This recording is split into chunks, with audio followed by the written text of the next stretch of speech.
Зеленский ехал в Америку. Понятно, что визит долго готовилась. Мы проводим черту Старому году, там идем Новый год, новыми надеждами. Ну, что-то такая вот была идеология этого визита. Байден хотел что-то там показать, у него выборы-то кончились, Конгресс.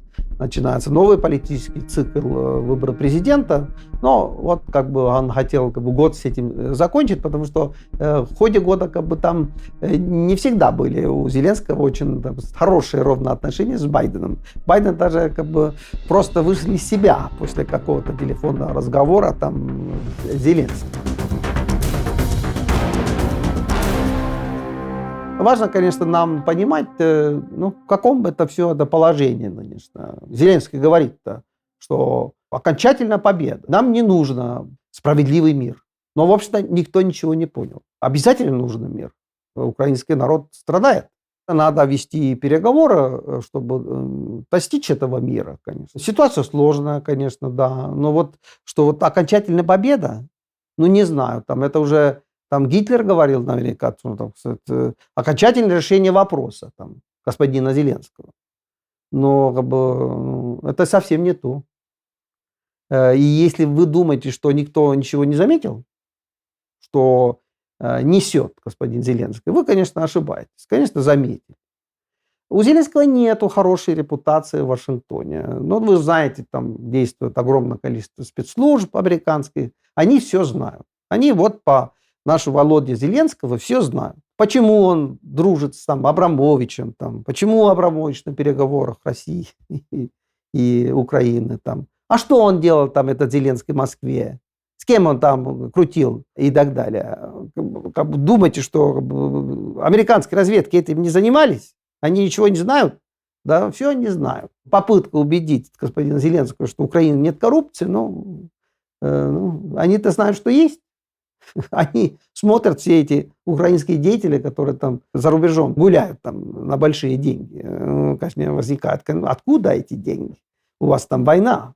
Но понятно, откуда эти деньги, это тоже, и это очень большая проблема, конечно, потому что можно делать еще один интересный вещь. А почему вы думаете, что надо экспроприировать только капиталы российских олигархов? А почему не экспроприировать капиталы украинских олигархов в пользу украинского народа? Непростые эти вещи, и теперь будет новый Конгресс Соединенных Штатов Америки, у которых, конечно, будет очень много вопросов господина Зеленского. Они будут изучать денежный вопрос, прежде всего. Дико звучит, если мы думаем, что в Украине происходит. Война, огромные жертвы, разрушение Украины. А мы должны такими делами заниматься. Что делать? Жизнь, она, конечно, сложная. Понятно, что украинские проблемы занимаются очень Путин и его команда. Они именно распространяют, усиливают эту вещь, что какая Украина на самом деле, кого вы помогаете. Дурить республиканцев, чтобы те отказали уже в помощи Украине. Украина должна заниматься этими проблемами. И своей коррупцией, куда деньги дели, и всеми другими вопросами. Открыто с помощью Запада. Это и есть ответ Путину. А не то, что ничего нет, у нас коррупции нет. Боже мой, как у вас коррупции нету? Эстонская полиция занимается вашей коррупцией. Вам файл привели, Зеленский, прямо офис вас, президента, с вашими делами. Такой коррупции нет. Есть. И это очень большая проблема. Этим надо заниматься. Потому что то, что мы говорим о том, что у нас какой-то пиар, что мы создаем какой-то имидж себе, но фальшивый имидж, она все равно скоро выявится, что у вас фальшивый имидж. Надо настоящий имидж делать, что мы демократическая страна, мы это самое, боремся с коррупцией и так далее. Но посмотрим еще, как будут президентские выборы в Украине. Будут они нормально идти или не будут? Будут тоже говорить, что у нас война, мы не можем допустить других кандидатов на выборы. Выбираем Зеленского. Нет. Надо именно, если даже война, именно надо провести демократические выборы. Именно только так. Но понятно, что, еще раз говорю, что нету в мире наивных. Это только дураков может обмануть. А где действуют разведки, где очень сложные интересы, они все знают, опасаются вас в том числе, что вы на самом деле можете делать, если у вас такие интересные отношения там, то с Москвой, то с Лукашенко, то с Абрамовичем. Понятно, что они там не очень уверены в вас. Поэтому, конечно, есть сложности, и, там, отказывают там, дать какие-то там вооружения. А почему? Ну, думают, товарищи. Непростая ситуация для Украины.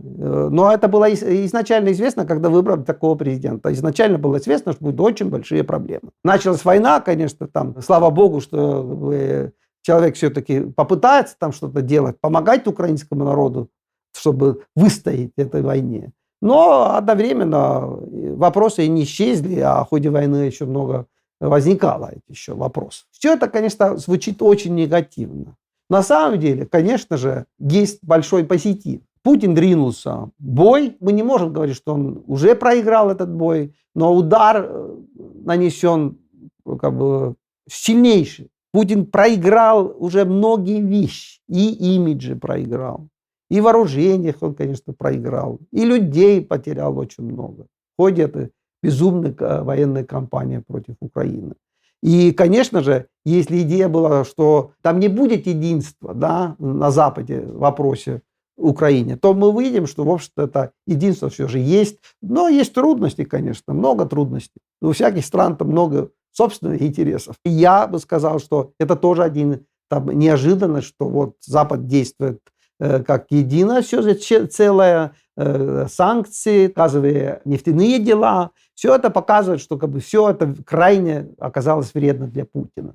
Поэтому это и есть успех. Конечно же, если кто-то думает, что нету переживания там, каких-то там западных людей по поводу войны в Украине, то, извините, думаю, ныне-то все поняли уже, что в Украине борются за нас. За нас интерес. Это все нам выгодно. Поэтому и не заканчивается никакой помощь, даже несмотря на всякие там события. То там стреляют в территорию Польши, то там гранатомет взорвется в кабинете министра внутренних дел Польши. Да. Но вы видите, ничего. Даже после этих событий помощь Украине не прекращается. Так что визит Зеленского в Вашингтон, там, что дал? Не получил он все, что он хотел, там, что он говорил Байдену. Мягко ему там дали понять, что Конгресс там может изучать еще там вопросы, куда делись деньги и вооружения, конечно. Многие утверждают, что ничего не исчезло. Я просто цитирую там каких-то там журналистов шведских, которые там воевали там в Донбассе, какие-то медальки получили. Вот они говорят, что нет, там идет огромное воровство вооружения, конечно. Мы имеем просто какие-то доклады от Бюро по экономическим преступлениям Украины, которые еще в 2019 году там докладывали, как там крадут западную военную помощь.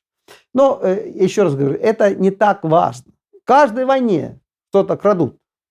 Даже много. Сложная ситуация. Могут крадут и денежные средства, которые там кто-то там дает помощь.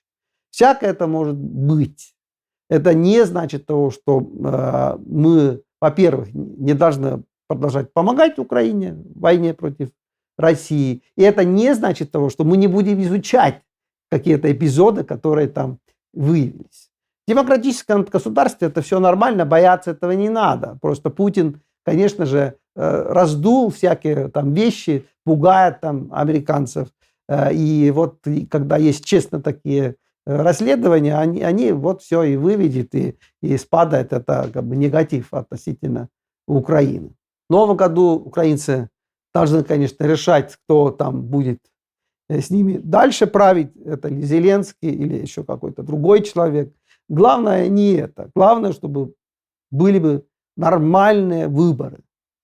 Что Украина продолжала действовать даже в военной обстановке как нормальное государство. Что не то, что Зеленский выгоняет своих противников из страны. Это крайне негативный имидж. Потому что во время войны все должны быть вместе. И вместе бороться против врага. А у Зеленского какая-то другая очень странная фантазия. Конечно, это ненормально. И президентский выбор, все там кандидаты должны быть выставлены, у народа быть выбор, выбрать, кого они хотят. Ну и даже если не изберут Зеленского, большая ли потеря? Конечно, нет. Будет новый украинский руководитель, может быть, более даже успешный, чем Зеленский. Но это все должен решать, конечно, украинский народ. И мы желаем ему, конечно, там всего лучшего в новом году. И думаю, что все-таки, несмотря на все сложности, и в Вашингтоне не только Белый дом, но и Конгресс будут и дальше поддерживать Украину. Как вы уже, может, знаете, Сенат Соединенных Штатов принимал решение, что да, российские активы идут в помощь Украине. Теперь надо это решение только реализовать.